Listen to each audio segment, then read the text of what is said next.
നമസ്കാരം. ലോകം കടുത്ത യുദ്ധഭീതിയിലാണ്. പരമ്പരാഗത ആയുധങ്ങൾ ഉപയോഗിച്ചിട്ടുള്ള യുദ്ധത്തെക്കുറിച്ചുള്ള ഭീതിയല്ല ഇപ്പോൾ നിലനിൽക്കുന്നത്. ആണവ യുദ്ധത്തെക്കുറിച്ചുള്ള ഭീതിയാണ്. കൊമ്പുകോർക്കാൻ പോകുന്നത് അമേരിക്കയും റഷ്യയും നേർക്കുനേരാണ്. ഇവിടെ ഏറ്റവും കൂടുതൽ ആണവായുധം കൈവശം വെച്ചിരിക്കുന്ന രണ്ട് രാജ്യങ്ങൾ. ലോകത്തെ ന്യൂക്ലിയർ വെപ്പന്റെ 88% ഈ രണ്ട് രാജ്യങ്ങളുടെ കൈവശമാണ്. കണക്കിലും കൈവശത്തിലും ഒന്നാമൻ റഷ്യയാണ്. 5889 ന്യൂക്ലിയർ വെപ്പൺ റഷ്യക്ക് സ്വന്തമായുണ്ട്.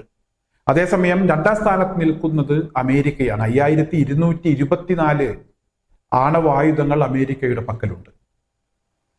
കണക്കിൽ രണ്ടാം സ്ഥാനത്ത് നിൽക്കുന്ന അമേരിക്കയുടെ ന്യൂക്ലിയർ വെപ്പൺ അമേരിക്കയുമായി സഖ്യത്തിലുള്ള നാറ്റോ സഖ്യത്തിലുള്ള മറ്റ് രാജ്യങ്ങളുടെ സൈനിക ബേസുകളിലും സൂക്ഷിച്ചിട്ടുണ്ട്.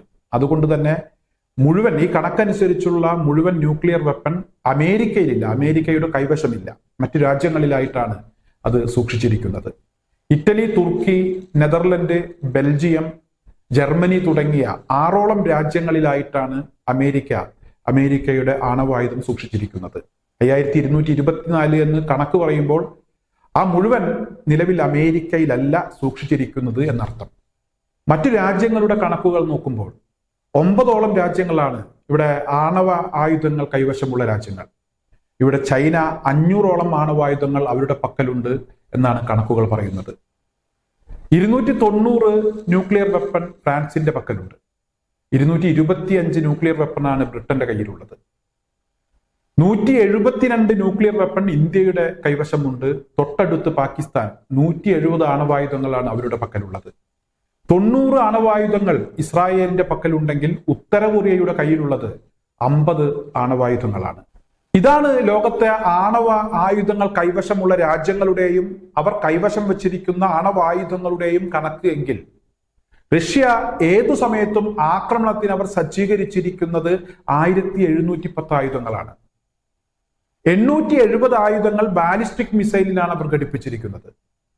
640 ആണവായുധങ്ങൾ അന്തർവാഹിനികളിൽ ഘടിപ്പിച്ചിട്ടുണ്ട്. അതുപോലെ തന്നെ 200ഓളം ആണവായുധങ്ങൾ അവർ യുദ്ധവിമാനങ്ങളിലും സജ്ജീകരിച്ചിട്ടുണ്ട്. ലോകത്തെ 88%, ഞാൻ നേരത്തെ സൂചിപ്പിച്ചു, 88% ആണവ ആയുധങ്ങൾ അത് കൈവശമുള്ളത് അമേരിക്കയുടെയും അതുപോലെ തന്നെ റഷ്യയുടെയും കൈവശമാണ്. എന്നാൽ ഇവിടെ ഈ ആയുധങ്ങൾ ഏറ്റവും കൂടുതൽ കണക്കിലും അതുപോലെ തന്നെ കൈവശത്തിലും റഷ്യയാണ് ഒന്നാമൻ എന്ന് പറയുമ്പോൾ ഈ ആയുധങ്ങൾ ഉപയോഗിച്ച് ഏതു നിമിഷവും ആക്രമണം നടത്താൻ സജ്ജമായി നിൽക്കുന്ന ഒരു രാജ്യം എന്ന നിലക്ക് റഷ്യയെ വല്ലാതെ ഭയപ്പെടേണ്ട ഒരു സാഹചര്യമാണ്. ഈ റഷ്യയും അമേരിക്കയുമാണ് ഇപ്പോൾ കൊമ്പുകോർത്തിരിക്കുന്നത്. ഇവിടെ റഷ്യയോടൊപ്പം ആണവായുധം കൈവശമുള്ള ഉത്തര കൊറിയ ഉണ്ട്. ചെറിയ തോതിലാണെങ്കിൽ പോലും 50ഓളം ആണവായുധമാണ് അവരുടെ പക്കലുള്ളത് എങ്കിൽ കൂടെ അവരിപ്പോൾ രംഗത്തുണ്ട്. മാത്രമല്ല അവരുടെ ആണവായുധ ശേഷി വർദ്ധിപ്പിക്കുന്നതിന് വേണ്ടിയുള്ള നീക്കങ്ങൾ അവർ ആരംഭിച്ചിരിക്കുകയാണ്. പ്രത്യേകിച്ച് അമേരിക്കയുമായി നേരിട്ട് അവർ കൊമ്പുകോർക്കാൻ തീരുമാനിച്ച ഒരു സാഹചര്യത്തിൽ അവരുടെ ആണവായുധ ശേഷി വർദ്ധിപ്പിക്കാൻ അവർ തീരുമാനിച്ചു എന്ന വാർത്ത ഇപ്പോൾ പുറത്തു വരുന്നുണ്ട്.